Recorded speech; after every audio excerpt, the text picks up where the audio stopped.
Interestingly, I think in our culture we've shifted to have more of a tolerance to mouth breathing, but if you ask people, well, how would you describe a not very intelligent person? They normally depict somebody mouth breathing. So we do associate it with less than desirable intelligence, but nevertheless, we accept it a lot in our culture. Well, back in the 1860s, 1870s, a Native American painter, George Catlin, wrote a book called Shut Your Mouth and Save Your Life.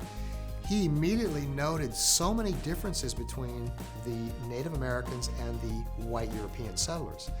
Now, one thing is, he noted that none of the Native Americans ever breathed with their mouths. In fact, they looked at it as a sign of weakness. They found that the white European people who mouth breathe, they thought they were inferior because of that, because they knew from centuries that that was a sign of ill health. And for instance, he went and he asked, can I see the grave sites of the children? And the Indians looked at him and said, what are you talking about?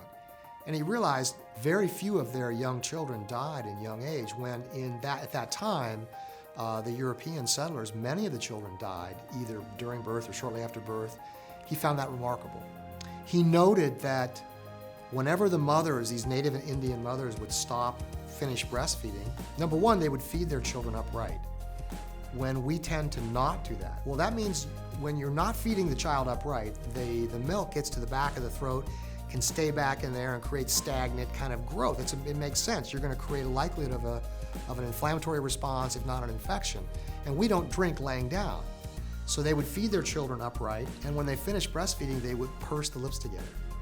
They knew instinctively they did not want to have that infant mouth breathing.